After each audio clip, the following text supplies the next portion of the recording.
If you're a fan of flower, let's talk about potency, because that always seems to be the big issue when you're purchasing flower, not just the terpenes and the essentially entourage effect, but we still want potent flower. And that always seems to be one of those things where you're never quite sure if the truth is being told and if the product is actually lab tested and if the lab results are true. I know in California, when they made medicinal cannabis legal, there was a big issue with strength and potency and lab testing. And the problem is that the labs and the growers and the dispensaries were sort of all in cahoots, and you couldn't get an accurate lab report. This was especially true with vape cartridges and as well as flower. So naturally, we want a nice terpene combination for whatever strain you're smoking, but we also want a decent amount of THC. I've given you this statistic before. In the 1970s, according to the FBI, marijuana was 1% THC.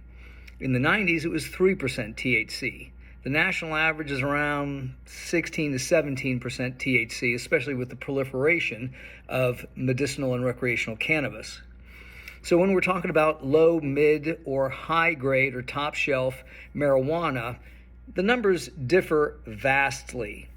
If you're talking about 20% THC in a flower, that's a pretty good flower. That's not too bad. Now you're talking 25% THC. Man, that's top shelf. I don't give a shit what anybody says. That's top shelf medicinal cannabis. And then you hear stories about 30% THC. And yeah, I've seen that, but it's the exception, not the rule. Now remember, the amount of THC that a plant can produce is primarily controlled by genetics. In other words, your height is controlled by your genetics. Now, if you're raised in a great family and you sleep well and you get good food and all that stuff, that'll help you grow.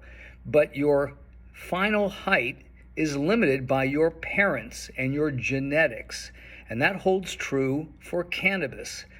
This is why they're so adamant about crossbreeding and mixed breeding, because that way they can ramp up the strength of the flower, of the THC. Now, when you're looking at what has happened in the industry since 2018 and the Farm Bill, the ability to sell gummies and vape cartridges and even flower because it's listed as CBD is amazing. I mean, I wouldn't even own a dispensary nowadays because you can order flower through the internet and you have it mailed to your front door under the 2018 Farm Bill. And as long as the product that you're using or ordering has 0.3% THC or less, it's legal to use, it's legal to mail. Now, the problem I have with this is the fact that there are a lot of people who lie or aren't quite as honest. And I'll give you an example. When you look at THCA flower, which I still find very interesting, most of the weed that's out there primarily has THCA in it. So when you grow weed in the backyard, or if you happen to grow it in the fields of California, a majority of the THC is going to be in the THCA form, the acidic form.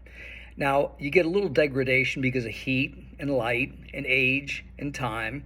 So let's say you have a flower that's, let's just use round numbers, 20% THC. Maybe 4% would be THC and the other 16% would be THCA.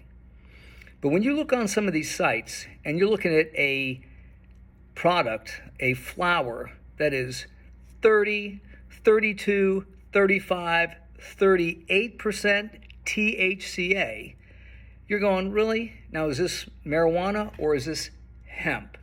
Now, regardless of what it is, hemp or marijuana, the point is that 38% is a little insane.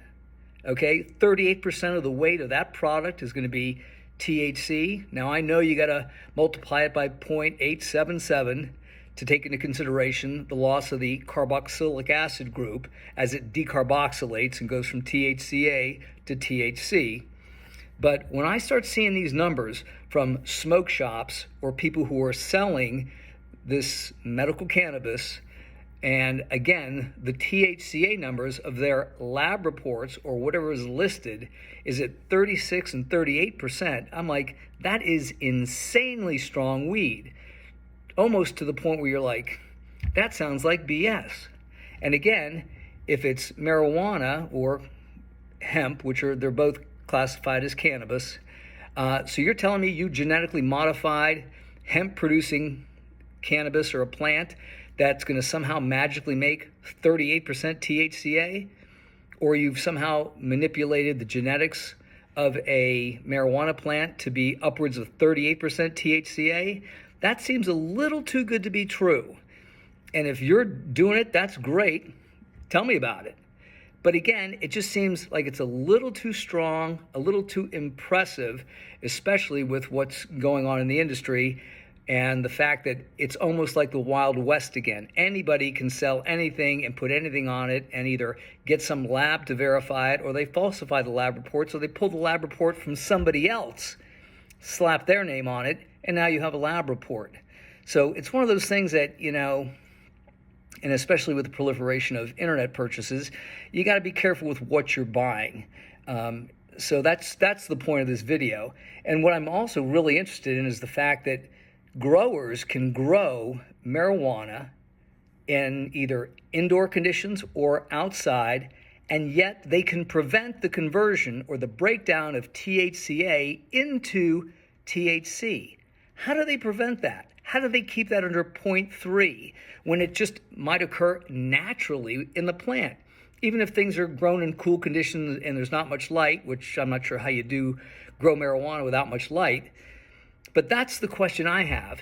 If you're able to sell this product, package and sell this product as CBD weed, and it's got 38% THCA, how are you able to prevent the breakdown and the decarboxylation of that THCA into THC to stay below the 0.3% threshold where it's not illegal? So my point is just be careful when you're buying this stuff. Ask a lot of questions. And remember, THCA needs to be multiplied, that number, by 0.877 to take into consideration for the decarboxylation, which lowers the weight or the strength of the THCA to get the actual THC. But again, some of those numbers are still a little too ridiculous for me to believe. If you like, subscribe, tell a friend. Thanks.